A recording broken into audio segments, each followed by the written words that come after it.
You know, every month we hear so much from the OEMs. We hear about, basically what's going on from the manufacturer side of the auto industry. But the huge elephant in the room, the part we don't take close enough look at, is the aftermarket and the accessories business. There's hardly any vehicle out in the parking lot, I bet, that hasn't been touched in some way by this, whether it's the little evergreen tree hanging from the mirror, or whether it's a full set of 22-inch dubs that one of our speakers knows all about. So we really needed to take a close look at this part of the business, and we have an unbelievably, should I move that? Unbelievably great panel today. I'm going to introduce them as they give a little introductory spiel here. We're going to start with a little overview of what's going on in aftermarket, and we're going to do it with Peter MacGiillivray, who's Vice President of Communications and runs the unbelievable SEMA show every September. If you haven't been there, you can't die before going there once because it's overwhelming. The entire Las Vegas Convention Center and the entire parking lot. These days, even a race course outside with drifters. That's right. And they banned, I lived about 4 years ago when they banned nudity at the show. That's what it had come to. It was always in the wheel hall, too. We did? Yeah, you did. It was in the wheel hall. No wonder attendance is down.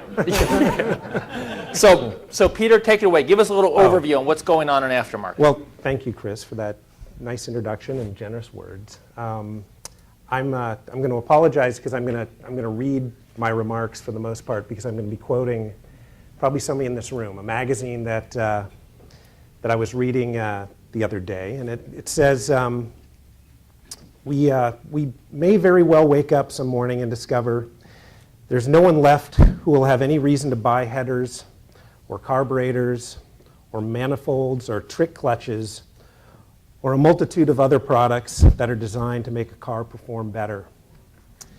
And that's pretty depressing. And it goes on to say in this really nice magazine, I don't think it was Dub. No. Did you write that? No. Okay. Hell no.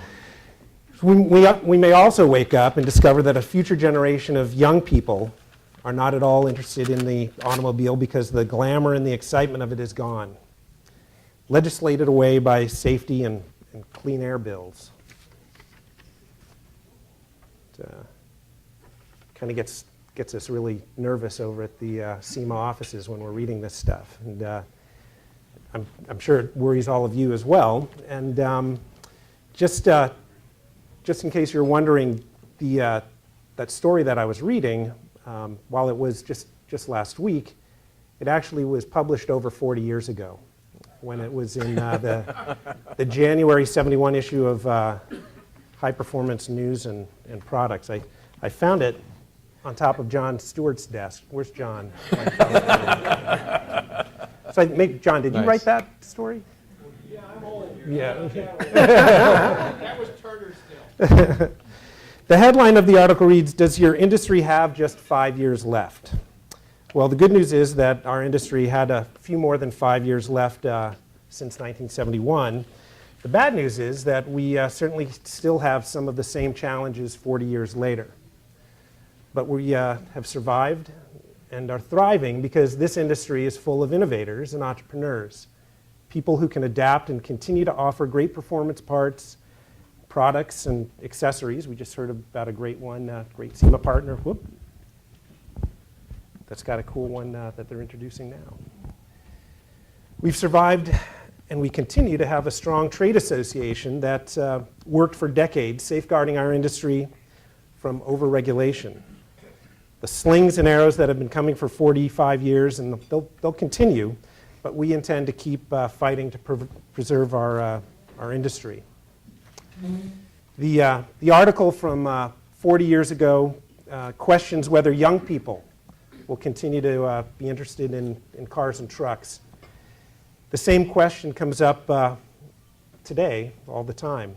I say that one thing is certain, the car bug may not bite everyone, but it certainly has gotten into a healthy portion of every generation and still does so today.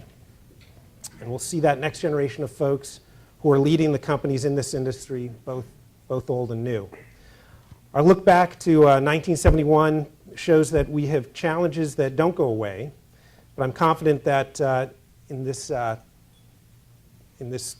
very nature of our industry and of the gearheads around the globe, they find ways to adapt. With hard work and innovation and some help from the association up on the hill in Diamond Bar, I'm betting that our industry and the love of cars and trucks are going to thrive for many years to come. Thank you. It's great to be here.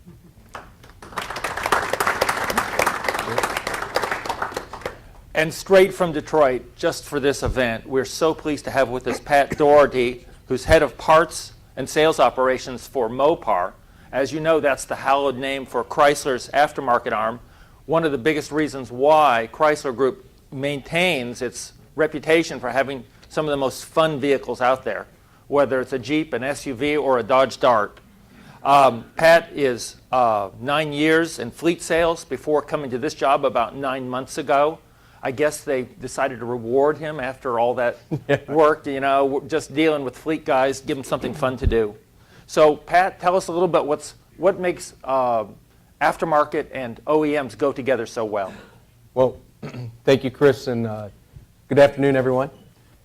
Great to be here with all of you. I do work in beautiful Auburn Hills, Michigan, and it's always good to leave.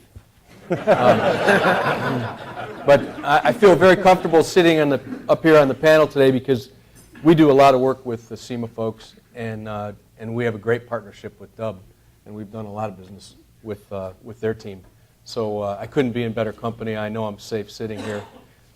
Just want to give you a few things about Mopar, what we're doing, where we're going, because that's what Chris asked me to put together, was just kind of a vision for where we see things, and then open it up, turn it over, and then open it up, right? We're going to chat a little bit, and then we're going to open to questions. So just a little bit about Mopar. Mopar is now the global brand for both Chrysler and Fiat. So when you go to Europe, Mopar is now the aftermarket brand, which is a real shift because everybody would have thought it would have been a Fiat aftermarket solution coming over here.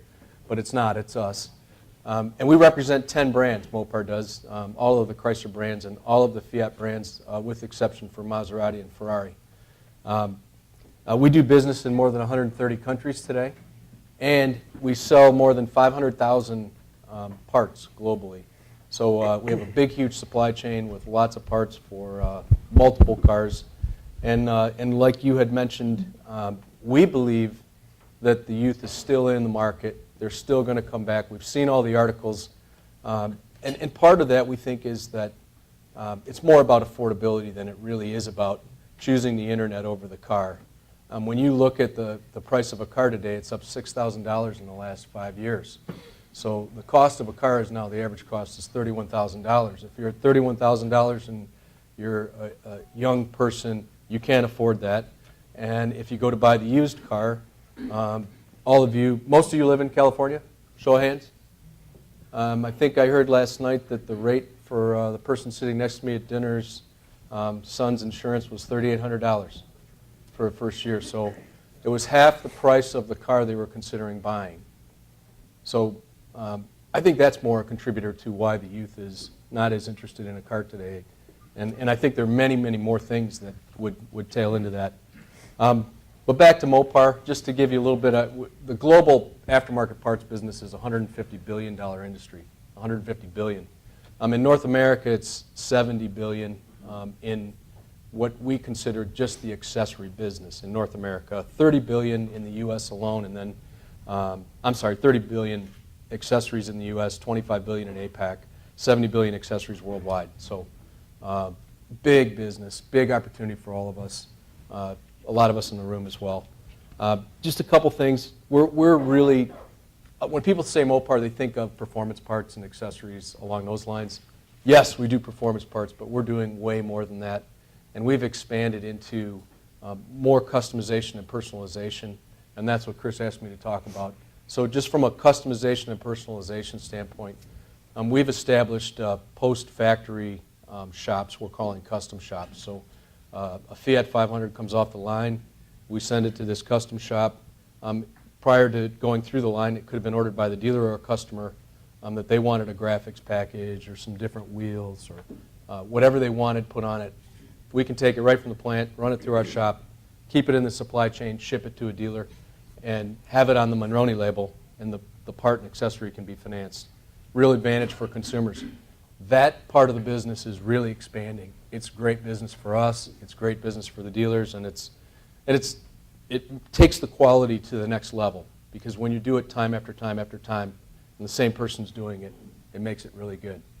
So that's where we're going with a lot of our customization. We see a lot of good things happening in the future. Just as far as the business in general, where we see huge expansion, obviously connectivity and telematics, safety, I should say connectivity and disconnectivity. So we have applications now that you can plug into the OBD2 that will disable, you've heard of them, that disable your mobile device. We think those are as valuable as the ones that enable them. So for those that have teen drivers, you know the incident rate is huge in the first 2 years of driving.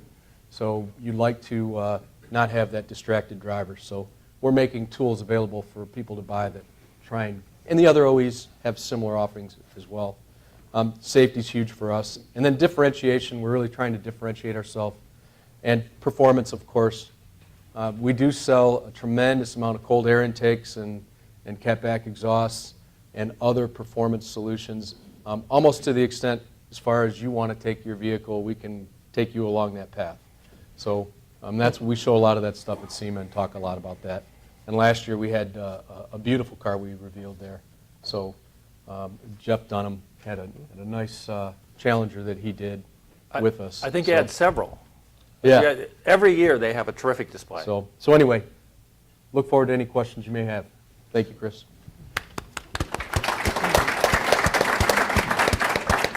And next up is one of the aftermarket executives I've always admired. I came on this beat in 2006, but in 2003, USA Today did a profile of Myles Kovacs, co-founder and publisher of Dub magazine. At the age of 24, in the year 2000, he came in as publisher of Dubs, created one of the best-known brands in aftermarket. These days, he not only runs this wonderful magazine, this is my dog-eared copy, which is kind of a must-read for anyone interested in car customization trends. But he also has a couple of his own wheel lines, and he's been involved in a lot of other Dub spin-off products that he can tell us about. And basically, there's no better thought leader than Myles. If you want to know where the trend's going, particularly on wheels, which basically dominated the last decade, he's always been a go-to guy for me. Myles, tell us a little bit about what you see right now. You know, size-wise, you know, for a while it was a race to just get larger and larger. Now it's actually getting wider and wider. But the good thing is it stopped in size. And you see an increase in Tier 5 tires, like lower-end tires. You see that kind of coming in. Price is becoming a major thing. People are looking for new finishes. I'd like to Line-X some of the wheels and stuff that we have and do some joint marketing there with the TIS, the Drop Stars, and the Monster Energy wheels. So I actually went outside of the industry and licensed Monster Energy to do an off-road wheel line. And we did a limited edition. We sold 20,000 wheels in like a month. So, you know, there's still a marketplace there. People want to resonate with brands. Brands are the most important thing out there in today's market because the market has become commoditized. So people are looking for brands, and Walmart's looking for brands. You know, we've been in Walmart since 2001. We sold 25 million toys. We sold 9.6 million video games.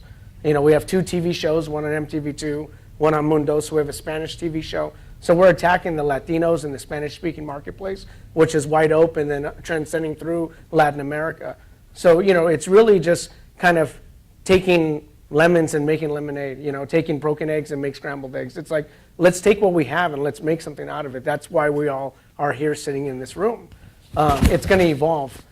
Teenage drivers and things like that, driver's distraction.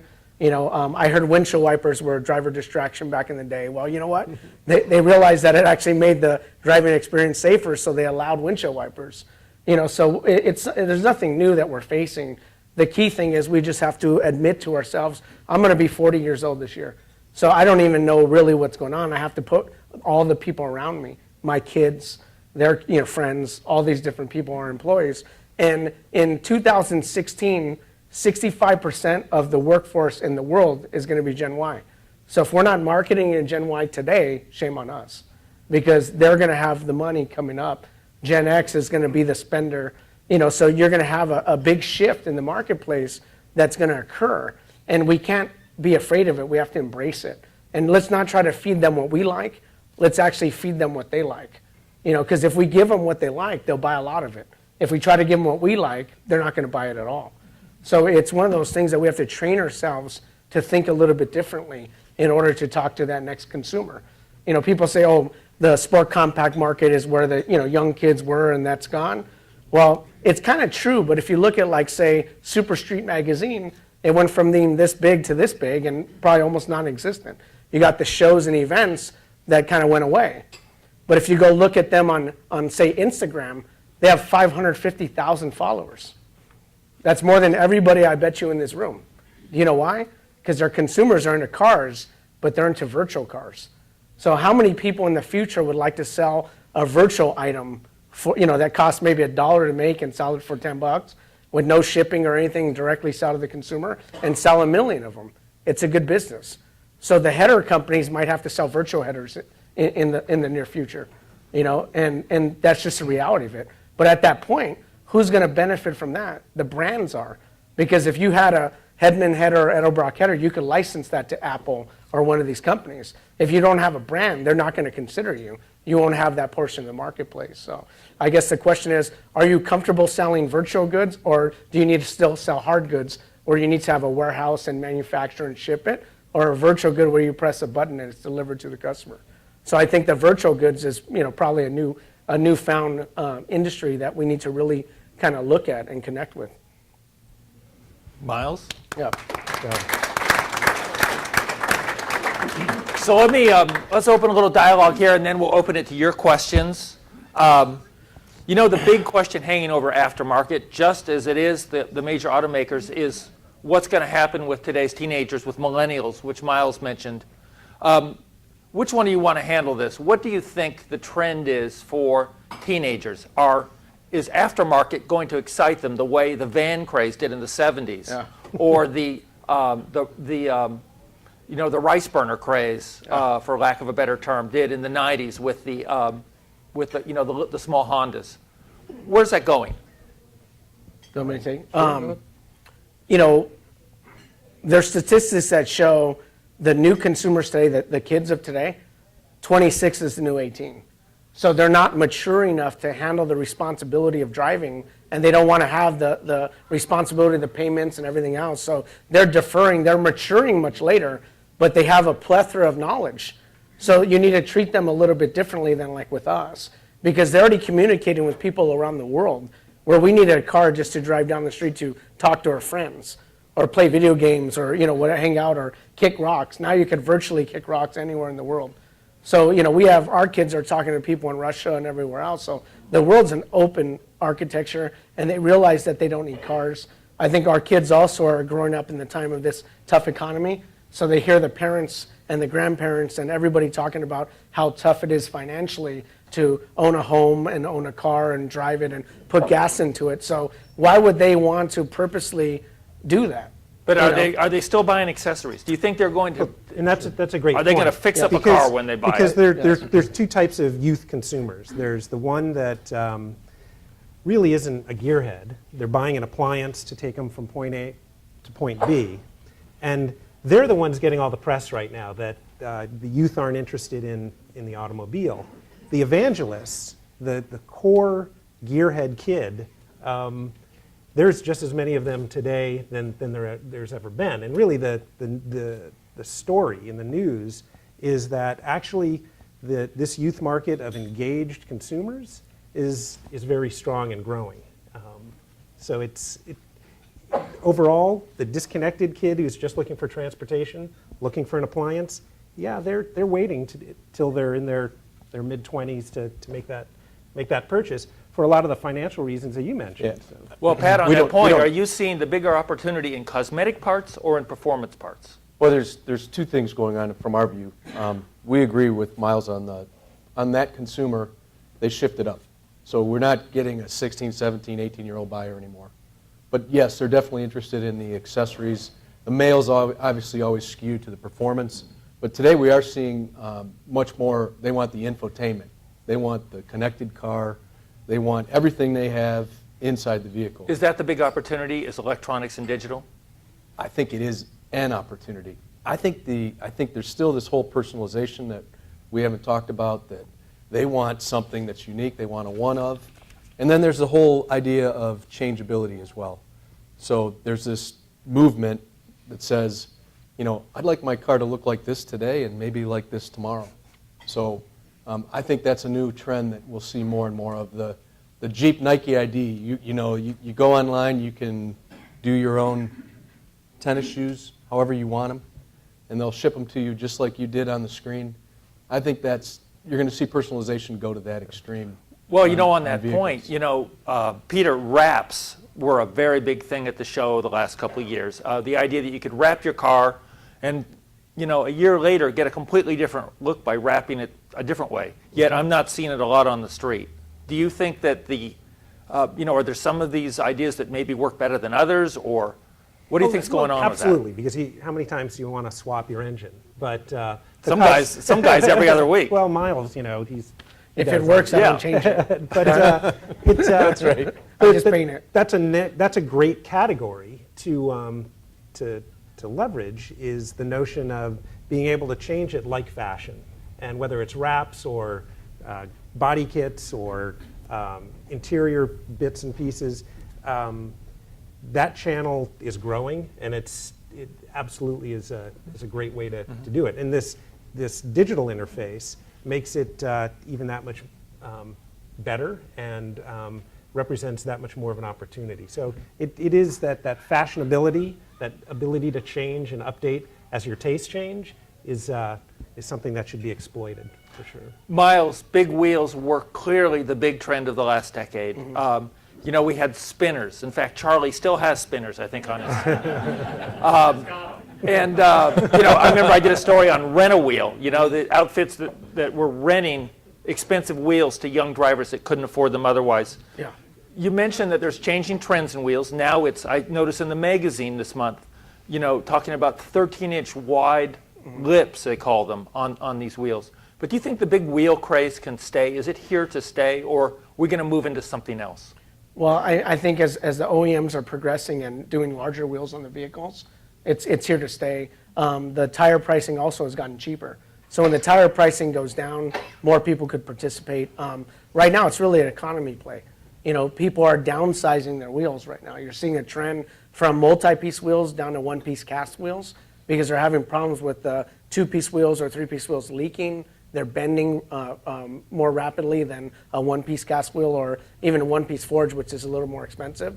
So it's like Apple. They used to sell a lot of $800 iPads. Now they're selling a lot of $399 iPads to the same customer. So their numbers were off, but they still had the same amount of sales. So I see that happening in the aftermarket industry as well. So people are looking at kind of, hey, can I get that less expensive version of the similar type of thing? And going back to like products, we worked with PPG and they wanted us to do this windshield that like had a different color on it, and it was like a couple grand. And I said, why is somebody going to take something perfectly good off their car to put something else on their car and pay 2 Gs? So it's about accessorizing the factory components, like what Mopar is doing and things like that is what we're interested in. Let's not replace it. Let's add things to it, because then those are easy things that the customer could add on themselves or at a dealer. So it makes kind of customizing, easy, and it's affordable, and it also could go in stages. So we have to look at it when people are buying a vehicle. If they can't purchase that Mopar, that fully loaded car, they might build their car over time.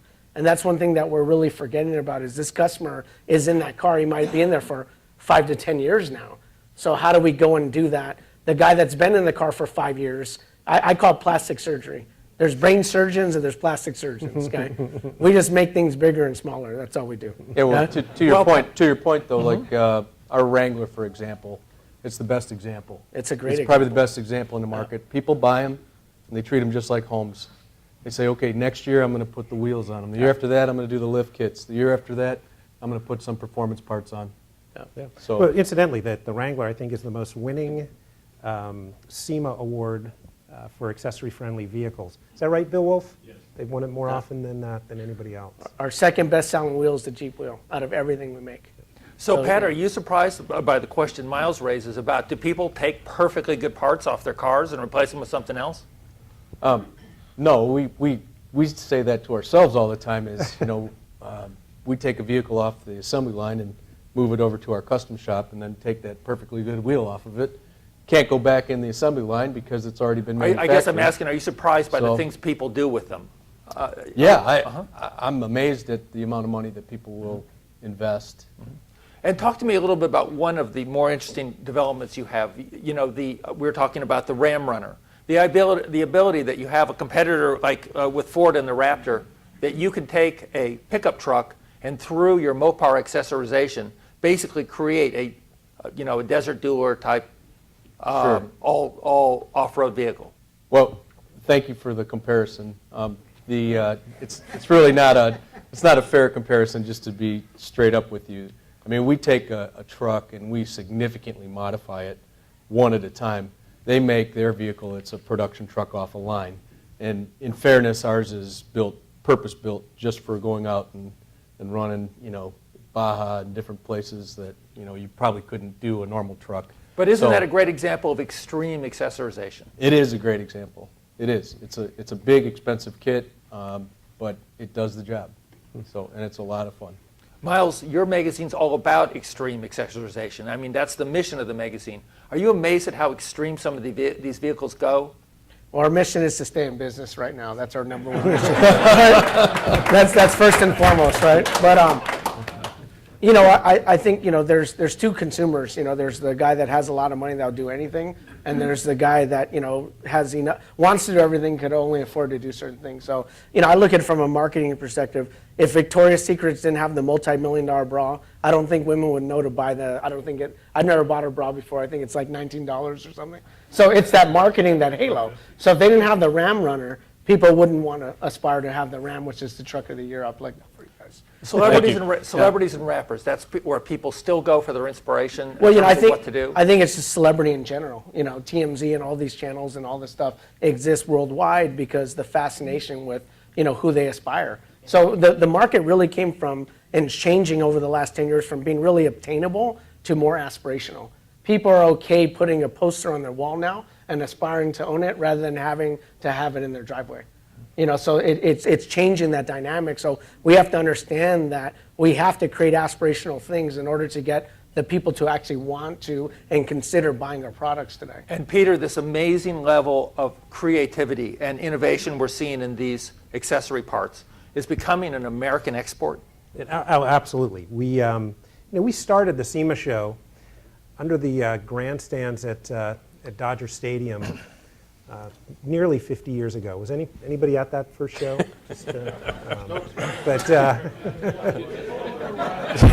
I missed that year. But it was interesting because Mr. Peterson, who bought dinner for everybody that night, I think he bought 200 steaks, and maybe 50 of them got eaten. But I just got back from Moscow. We bring business development trips to China. The notion of selling American accessories, American products to Chinese consumers is mind-blowing when you consider that this all started under the grandstands at Dodger Stadium in our zip code. And it absolutely is a global marketplace. We have an obligation as the trade association to find emerging markets and look for three things. Look for an economy that is strong and growing. We want to make sure that there are consumers there that have an interest in automobiles. And we're looking for a government that's receptive to our industry, that understands the power of these thousands and thousands of small businesses doing great things and creating new businesses. And so when we started in China, for example, there were only 7 colors that you could legally paint your car. It's 7 choices. And red is one of them. But Came with a free book. But it's been interesting working with these governments and how receptive they are to learning about how to grow this marketplace in their own countries and understanding it. They want to regulate it, but they also don't want to stifle it. They want that creativity. They want that commerce. They want to create those jobs that we enjoy here. Topical question of the day. I want to make sure we hit on it. Internet tax, just proposed in the last week. What's it going to do to aftermarket? Well, it depends on who you talk to. Let's talk to you. As you know, it's a huge industry that has a lot of different stakeholders, some of whom are very much in favor of this internet tax, and a large contingent that aren't so keen on it. Almost all your vendors are selling over the internet. Why would there be one that would even be favored? Well, there are distribution channels that are traditional that don't include the internet. Bricks and mortar. So, in fairness to them, and as their trade association, we're not picking sides in this one.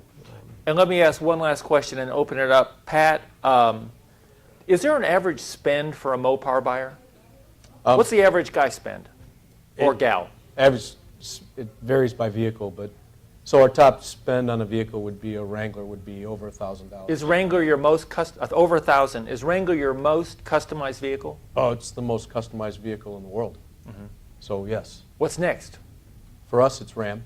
What kind of what have you seen when it comes to like the cars, for instance, on the darts? I know you've been pushing customization hard on darts. Dart is like the more youthful vehicle.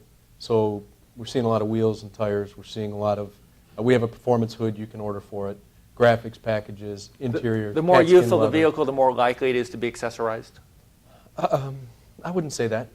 I would say there's everybody sitting in this room, if they picked up a new car, if it were a new Challenger, they'd say, hey, I want to put a cat bag exhaust on it and a cold air intake, and can you get me that engine controller that boosts the performance by 20 horsepower? And you know, the automakers and the dealers in particular are uniquely positioned to leverage and use something that's happening in the marketplace. 60% of the vehicles that get accessorized at the point of, or during the point of purchase. And so if you're an automaker that sees that opportunity, there's great potential for yourself. You're going to sell more vehicles, and you're going to make some money for the dealers that support the accessories. So it really is a huge opportunity on the horizon for us to continue to collaborate with our partners in Detroit and other places to share that vision and share that opportunity.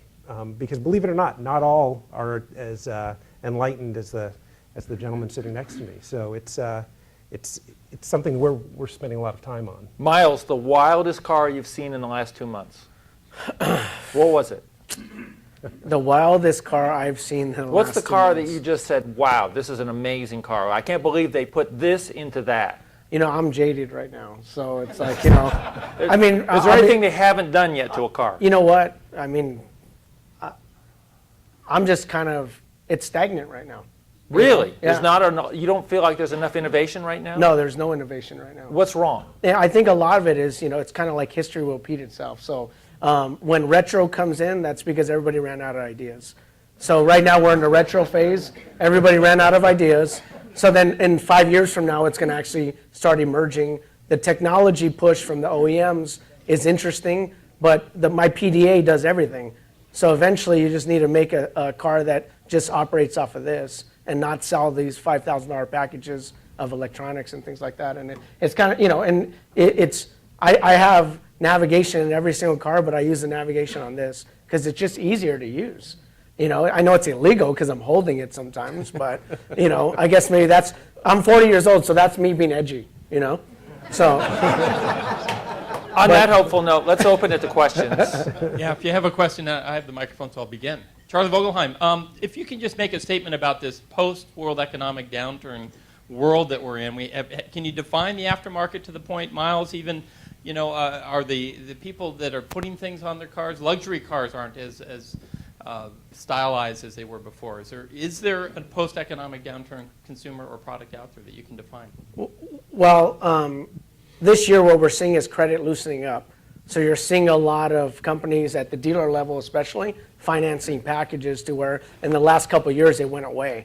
So you see a lot of high-risk financing as well coming out. You see the rent-own wheels. So these people are actually looking at this as an opportunity.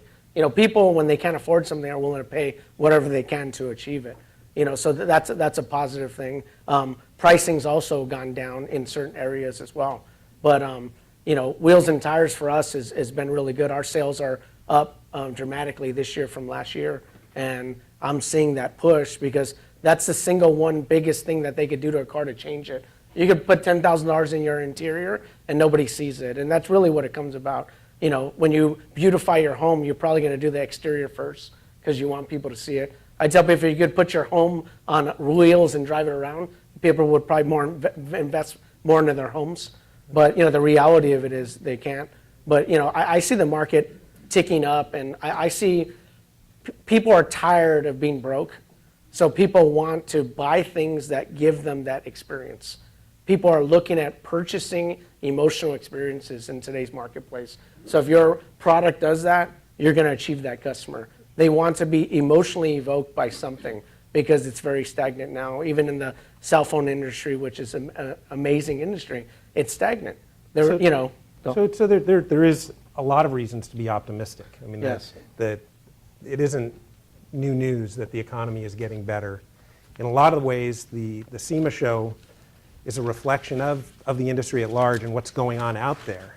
We're in the throes of selling booth space for the show in November, and I'm confident that we'll have the single largest show in the last 48 years. There'll be between 2,500 and 3,000 individual exhibitors at this year's show in November.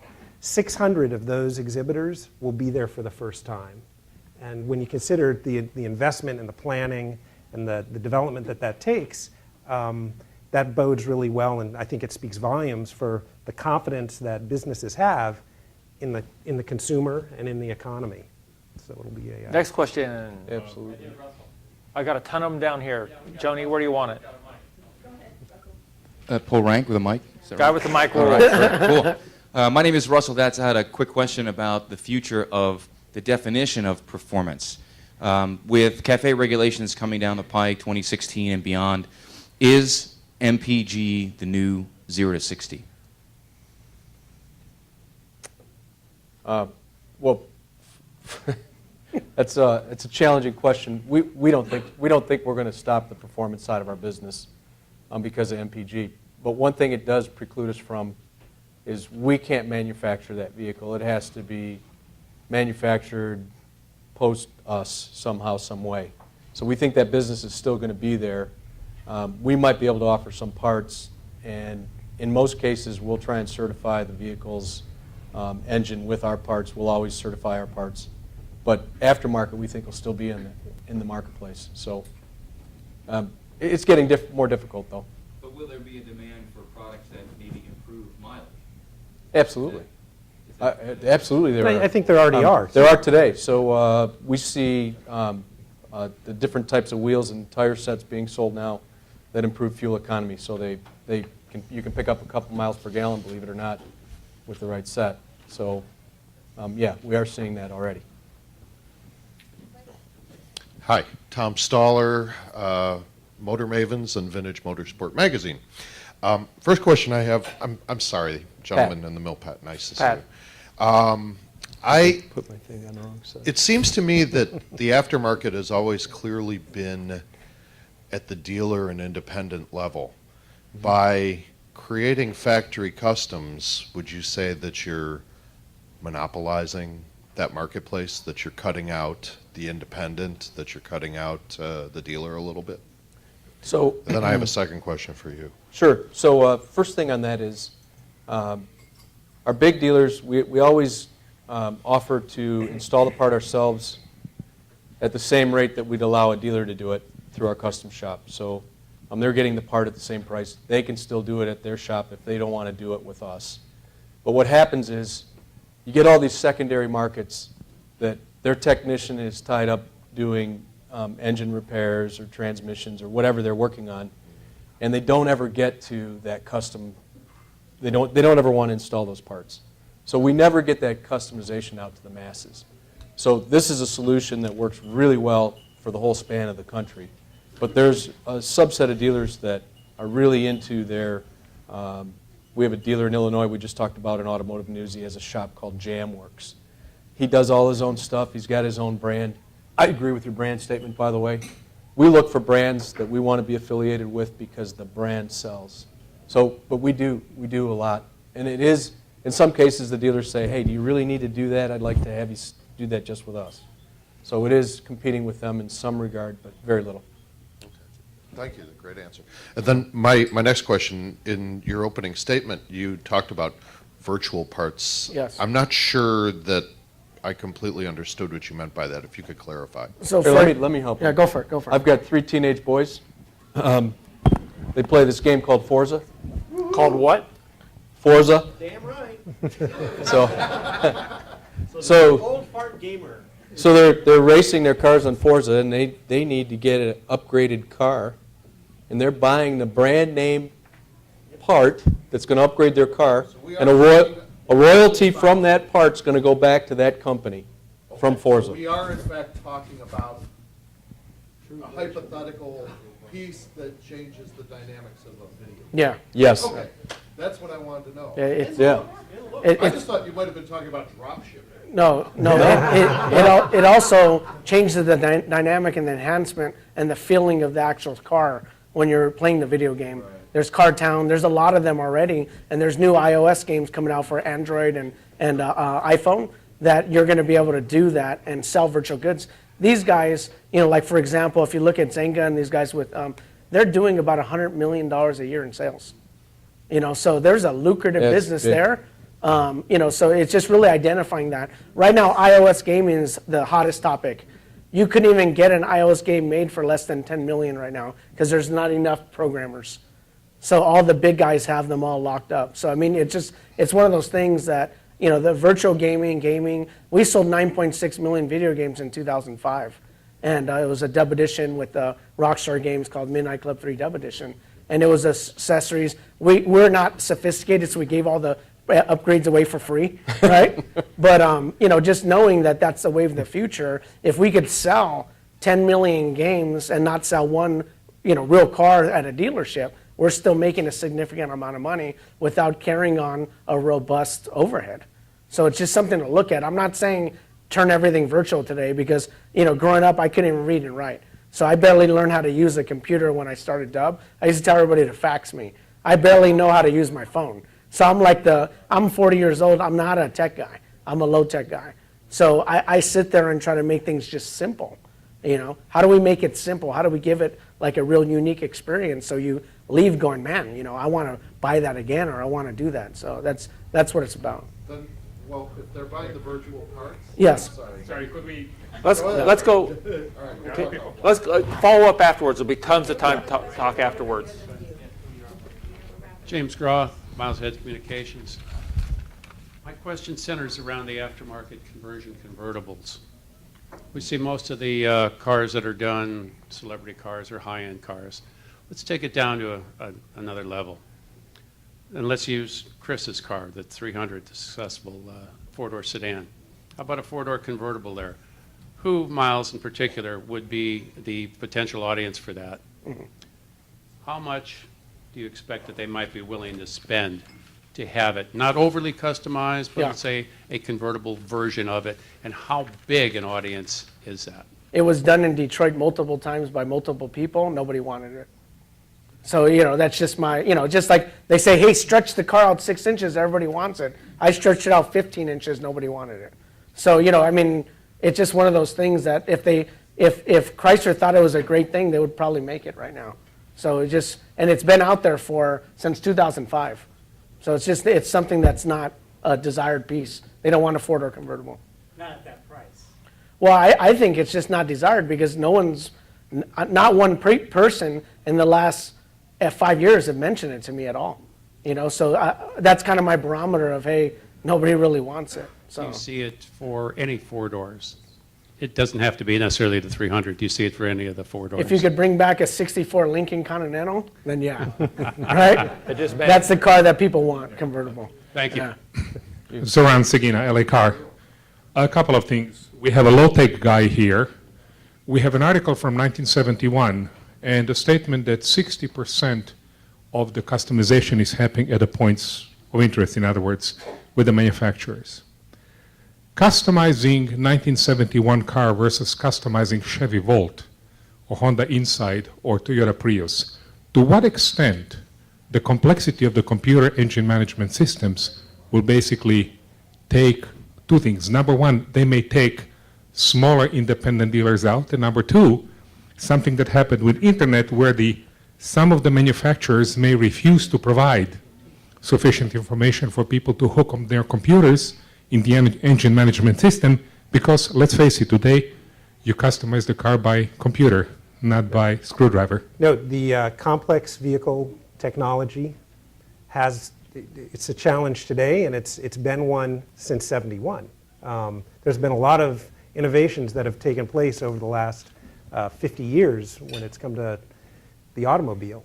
That's been the opportunity for our guys. Nobody is better positioned to find the opportunity than the small entrepreneurs that know the product inside and out.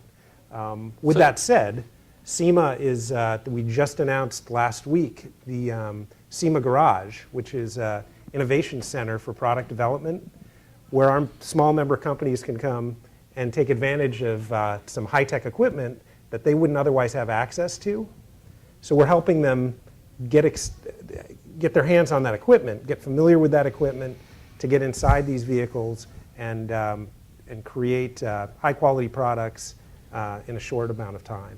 But it absolutely is a challenge, but I'm really confident that they will be able to get inside and modify, whether they have collaborations with the automakers or not. That hasn't always been the case. But we all know that we sell a heck of a lot more products and vehicles when we collaborate than when we don't. We have time for one more question, so make it a really good one. No, it's okay. No, it's okay. Go ahead. Yeah. No, I'm sorry. Did you have a second? No, follow up. Let's just go. Let's go. Yeah. Well, hold on a second. I want to hear this. Myles, tell us what you want to say, because I want to hear the answer. No, I mean, it's collaboration is a very unnatural act, but a necessary one in today's climate. So we have to learn how to collaborate. Another thing is, I guarantee, I was born in '73, so I don't even know what '71 looked like. But I guarantee you it was a lot easier to customize a new car now than it was in '71, because we're not craftsmen, we're butchers, okay? And we just bolt things on that we buy, okay? You actually had in '71 how to make things for your vehicle, you know? So I think that it was much more difficult to accessorize or do anything then. Not only now with computer programming, I mean, we could hack any computer that's out there, you know? So I mean, it's easier to hack a computer for most of the guys today than it is to try to actually build something by hand. There's not a lot of craftsmen left, people that actually have that capability. My name is Robert Tellini from Road Race Motorsports, and my question is for primarily the gentleman from Mopar and from SEMA.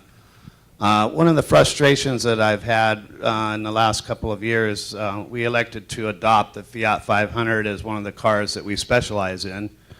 In fact, we actually had the 5th one to be sold in the country. Excuse me. Furthermore, our car was the first modified Fiat 500 outside of any initiative within Mopar to actually be an Auto Week or any of the big magazines. So in essence, you know, I'm a school teacher by day, and yet I innovate enough to make an impact in this industry and help Fiat sell more cars, for example. However, what's going on now is a phenomena where the dealers will have what seems to be an upper hand, because many of our customers that we talk to, and we talk to the 18-year-olds and we talk to the 50-year-olds, are coming away from the dealerships scared to buy from us because they're told that their warranties would be voided if they don't purchase within the frameworks of the dealership. And we've even approached SEMA with this problem after SEMA gave an award even to Fiat, I think in 2011. It's one of the most desired modifiable cars or whatever. So your question is? So my question is, how do we coexist? How are we going to coexist? That's a very good question. And here we are again, helping the manufacturer, make their cars exciting, pushing beyond the edge that they would do, perhaps because of litigation and all the other things that will hold them back. So we're a necessary evil, to make people really inspired by your products. Okay. So Pat, So how do we coexist? how do And you how can coexist? SEMA help us? How can you deal with those extended warranty issues? Well, first off, we don't make our engine controllers open modules to work on. And we don't have any intention to do that for many reasons because, first, I'll tell you this. We definitely like and support racing from the Fiat side and from the Mopar side. So we want to support the opportunity that you present through your racing however we can. The brand has made that statement. The problem we have is that we can't control what somebody else can do to the engine and then say, we're going to warrant it. And if you were manufacturing that block and somebody said, hey, I want to turn the boost up way beyond what the normal technical capacity of it is, and you can't control that, then you're not going to want to warrant that product. And so we don't have a way to do that yet, but we do have a racing program with Fiat that we plan on launching. I don't know if we'd have to talk to the brand about it, which is intended to do exactly what you're trying to do. So I think there's an opportunity for the Fiat brand to connect with you. And Brian is our PR person here. I think you can get with Brian, and Brian can probably connect you with the right person on the Fiat team to try and make that connection, because the Fiat brand wants to be in racing, and they want to support what you're doing. So I think there's something there. Peter, did you have anything to add to that? Yeah, just that the notion of if you modify your vehicle, it automatically voids your warranty. There's a lot of misinformation about that, and we all know that that isn't the case. No. It's much more complicated than that, but it's not going to happen overnight. The challenge that you have, but it's not lost on that the automaker, that they will sell more products if people are out there enjoying them and modifying them. They get that. Absolutely. It takes, we all have attorneys on staff, and so we've got to work through those channels to get there, which isn't fast enough for you, but that's the reality of it. There's also, we had a Chrysler and Dodge partnership since 2005 and 08. We launched the Dub Edition Chargers and 300s that were built in the factory, and they were fully homologated testing and everything, and we went from building radical cars to getting the OEM deal done. We ended up doing one with Ford as well. So, there's tremendous opportunity. But right now, if I'm going to go and sell direct to a dealership, I'll sell an aftermarket warranty. So you don't rely on the OEMs to warrant that vehicle. You go and package your products with an aftermarket warranty and a good insurance policy, and you go and do business. We never waited for them to do anything. We just went out there and took advantage of the opportunity. If the dealers want it, they'll buy it. We have a few more Mopar oil can press kits over here. Our speaker's going to be around for a couple minutes if you want to come up and talk to them. Could I have a big round for this marvelous job?